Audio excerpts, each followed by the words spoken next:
मोदी सरकार एक बार फिर विदेशी फंडिंग को लेकर नियम सख्त करने की तैयारी में है।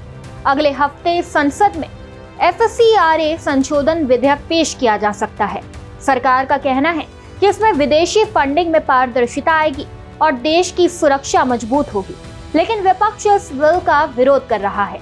इतना ही नहीं, इस मुद्दे की गूंज अब अमेरिका तक पहुंच गई है। आखिर इस बिल में ऐसा क्या है जिस पर इतना विवाद हो रहा है? आइए आसान भाषा में समझते हैं। नमस्कार, मैं हिमांशी राजपूत और आप देख रहे हैं भारत एक्सप्रेस डिजिटल। सबसे पहले समझते हैं कि FCRA बिल क्या है। FCRA बिल यानी फॉरेन कंट्रीब्यूशन रेगुलेशन एक्ट, ये भारत का वह कानून है जो विदेश से आने वाले दान और फंड पर नजर रखता है।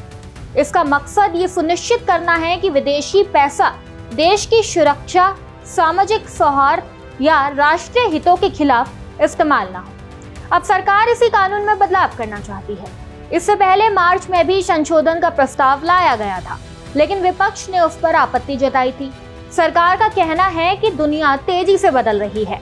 विदेशी फंडिंग के जरिए लोकतांत्रिक संस्थानों, चुनावी प्रक्रिया और सार्वजनिक विमर्श को प्रभावित करने की आशंका बढ़ी है, इसलिए कानून को और मजबूत बनाने की जरूरत है।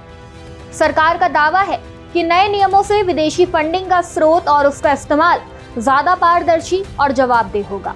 गृह मंत्रालय के मुताबिक साल 2012 में FCRA के तहत 52,000 से ज्यादा संस्थाएं रजिस्टर्ड थी, लेकिन नियमों के उल्लंघन, लाइसेंस रिन्यू ना होने और दूसरी वजहों से अब केवल करीब 14,455 संस्थानों के पास ही सक्रिय FCRA लाइसेंस है। सरकारी आंकड़ों के अनुसार इन संस्थानों को हर साल करीब 22,000 करोड़ रुपए का विदेशी योगदान मिलता है।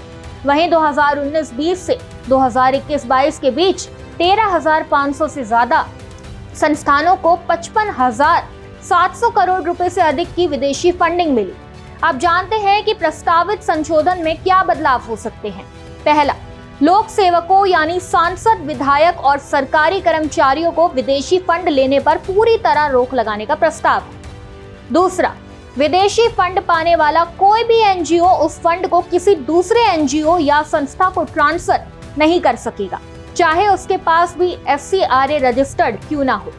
तीसरा और सबसे ज्यादा चर्चा में रहने वाला प्रस्ताव ये है कि अगर किसी संस्था का FCRA लाइसेंस रद्द हो जाता है, खत्म हो जाता है या समय पर रिन्यू नहीं होता, तो विदेशी फंड से बनाई गई उसकी संपत्तियां सरकार द्वारा तय प्राधिकरण के नियंत्रण में जा सकती है।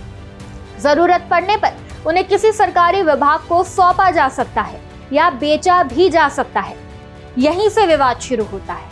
आलोचकों का कहना है कि कई संस्थानों ने सालों पहले विदेशी फंड से अस्पताल, स्कूल या लाइब्रेरी बनवाई थी, लेकिन अब वे उन्हें घरेलू फंड से चला रही है। अगर ऐसी कोई संस्था भविष्य में FCRA लाइसेंस रिन्यू नहीं कराती, तो उसकी पुरानी संपत्तियों पर भी असर पड़ सकता है। इसके अलावा छोटे और जमीनी स्तर पर काम करने वाले कई संगठन बड़े NGO जरिए फंड पाते हैं। अगर फंड ट्रांसफर पर रोक लगती है, तो ऐसे संगठनों के काम पर असर पड़ सकता है। इस विवाद की गूंज अमेरिका तक पहुंच गई है। अमेरिकी सांसद रॉयली मूर ने कहा है कि प्रस्तावित संशोधन से विदेशी फंड पाने वाले चर्च, धार्मिक चैरिटी, स्कूल और हेल्थ केयर संस्थानों पर सरकार का नियंत्रण बढ़ सकता है। उन्होंने इसे भारत अमेरिकी संबंधों के लिए भी चिंता का विषय बताया।